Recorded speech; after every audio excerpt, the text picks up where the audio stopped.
Bismillahirrahmanirrahim. Assalamualaikum warahmatullahi wabarakatuh. Alhamdulillahi hamdas syakirin. Wassalatu wassalamu ala rasulih al-mab'uts rahmatan lil alamin wa ala alihi at-tahirin wa ashabihi as-salihin. Amma ba'du. Ma'asyiral muslimin wal muslimat, hadakumullahu ajma'in. Para pencinta kajian fikih muqarin bab puasa, pada pertemuan yang keempat ini kita masih melanjutkan kajian kita tentang hadis-hadis yang berkaitan dengan keutamaan berpuasa. Dan saya akan membacakannya dengan penjelasan yang diperlukan secara singkat, insyaallah. Hadis selanjutnya Rasulullah bersabda, "Naumus shaimi ibadatun." Tidurnya orang yang berpuasa adalah ibadah. Artinya, walaupun tidur di selain bulan Ramadan juga ibadah bagi si mukmin, karena ketika diniati untuk perbuatan yang baik, untuk bisa melaksanakan ibadah yang lain, maka tidur di bulan yang lain pun ibadah. Tetapi di sini maksudnya tekanannya lebih kuat bahwa tidur orang yang berpuasa di bulan Ramadan betul-betul ibadah yang akan Allah berikan ganjaran yang berlipat ganda. Berbeda dengan tidur yang di bulan yang lain sekalipun berjali ibadah juga. Hadis yang lain Rasulullah bersabda, "Inna lil jannati baban yud'a ar-rayyanu, la yadkhulu fiha illa as-shaimun." Sesungguhnya di surga terdapat sebuah pintu yang dinamakan dengan pintu Rayyan. Tidak dapat masuk melalui pintu tersebut kecuali orang-orang yang berpuasa. Artinya pintu tersebut khusus bagi orang-orang yang berpuasa, dan tentu puasanya diterima oleh Allah Subhanahu wa taala karena telah memenuhi syarat baik rukun maupun adab-adabnya. Hadis yang lain Rasulullah sallallahu alaihi wasallam bersabda, "Kullu 'amal ibni Adam yudha'afu lahu al-hasanatu bi'ashri amsalha ila 700 dha'fin illa ma syaa Allah. Yaqulu Allahu illa as-sawmu fa innahu li wa ana ajzi bihi. Yad'u shahwatahu wa ta'amahu min ajli. Lis-shaimi farhatani, farhatun 'inda fitrihi wa farhatun 'inda liqa'i rabbih. Wala khulufu famis shaimi atyabu 'indallahi min rihil miski." Artinya, semua amal baik anak Adam, yaitu manusia, akan dilipat gandakan pahalanya menjadi 10 kali lipat, bahkan hingga 700 kali lipat, dan hingga yang dikehendaki oleh Allah Subhanahu wa taala yang kita tidak mengetahuinya. Allah Subhanahu wa taala berfirman, "Kecuali puasa, karena itu milikku," kata Allah, "dan aku," kata Allah, "sendiri yang akan memberikan pahalanya." Artinya tidak terbatas pahala puasa sehingga tidak ada yang tahu. Yang tahu hanyalah Allah Subhanahu wa taala. Karena dia telah meninggalkan hawa nafsunya, yaitu seorang yang berpuasa meninggalkan hawa nafsunya dan meninggalkan makan demi aku, kata Allah. Bagi orang yang berpuasa itu akan memiliki dua kegembiraan, yaitu ketika dia berbuka dan ketika menghadap Tuhannya. Ini dua kegembiraan yang dialami oleh orang yang berpuasa. Ketika berbuka merasa gembira, dan ketika liqa Allah, berjumpa dengan nikmat dan surga Allah, merasa gembira yang sempurna. Dan sungguh bau mulut orang yang berpuasa bagi Allah lebih harum dari aroma minyak misik.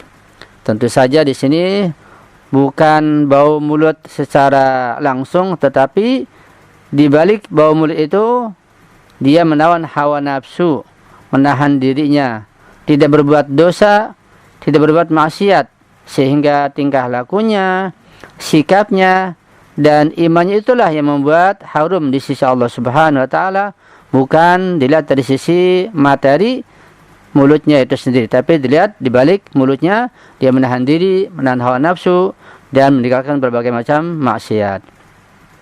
Hadis yang lain Rasulullah bersabda, "Man shoma salasata ayyamin min kulli syahrin kana kaman shoma ad-dahra kullahu."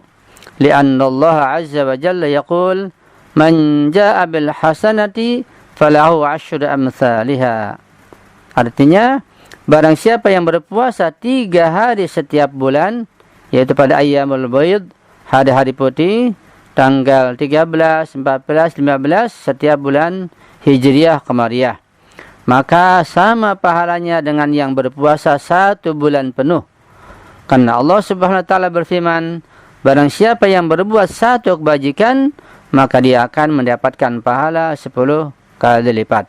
Ini keutamaan berpuasa pada ayyamul bayd, yaitu 3 hari di setiap bulan Hijriah Qamariyah pada tanggal 13, 14 dan 15 setiap bulannya. Hadis yang lain Rasulullah bersabda, "Innar rajula la yasumu yawman tatawwu'an yuridu bihi ma 'inda Allah 'azza wa jalla fayudkhiluhu Allahu bihil jannata." Artinya, sesungguhnya ada seseorang yang berpuasa sunnah 1 hari hanya demi mengharap balasan dari Allah Subhanahu wa taala, maka Allah akan memasukkannya ke dalam surga karena berkat puasanya tersebut. Kemudian kita akan bacakan hadis-hadis Rasulullah berkaitan dengan adab-adab berpuasa. Yaqulullahu azza wa jalla, "Man lam tasum jawarihuhu an maharimi fala hajata li fi ayyada'a ta'amahu wa syarabahu min ajli." Allah azza wa jalla berfirman dalam hadis qudsi, barang siapa yang anggota tubuhnya tidak berpuasa, itu tidak mencegah dirinya dari hal-hal yang aku haramkan, kata Allah, maka tidak akan berguna bagiku dia meninggalkan makan dan minum demi diriku. Ini puasa hanya menahan lahar dan dahaga, tetapi anggota tubuhnya tetap bermaksiat, sehingga tidak ada manfaatnya buat orang itu dan Allah tidak akan memberikan ganjaran kepadanya.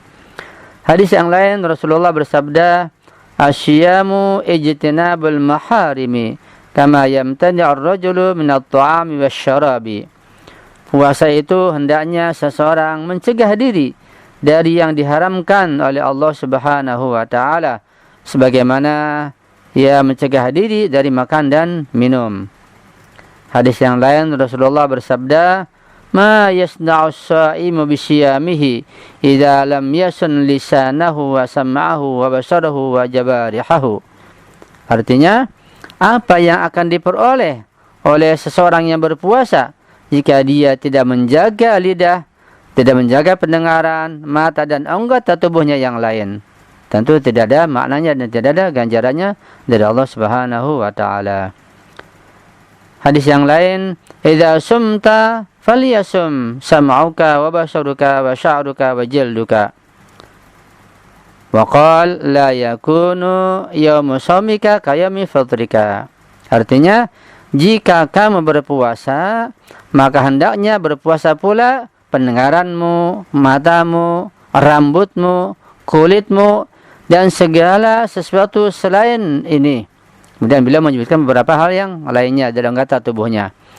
Kemudian beliau menambahkan, hendaknya hari di saat engkau berpuasa berbeda dengan hari di saat engkau tidak berpuasa.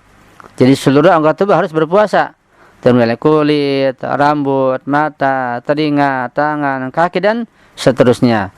Itu tadi hal-hal yang diharamkan oleh Allah Subhanahu wa taala, sampai yang sekecil-kecilnya. Kemudian berpuasa di musim panas dan dingin, sebagai suatu keutamaan dan kelebihan.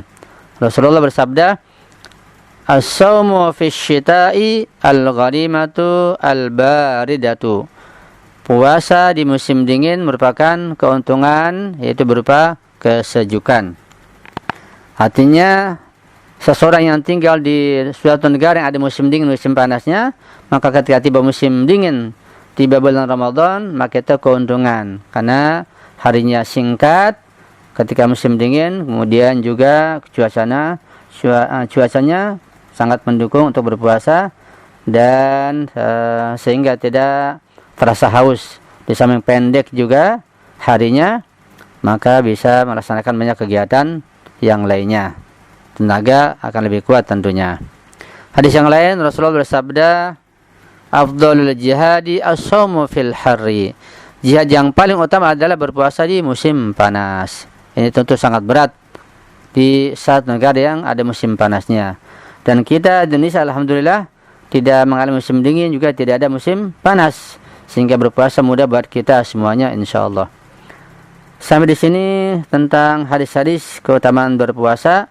Semoga kita bisa memahaminya dengan baik dan bisa mengamalkannya dengan seikhlas mungkin karena Allah Subhanahu wa taala. Sekian saja saya akhiri. Hadanallahu wa iyyakum ajma'in ila shiratal mustaqim. Wa akhiru da'wana alhamdulillahirabbil alamin. Wassalamu alaikum warahmatullahi wabarakatuh.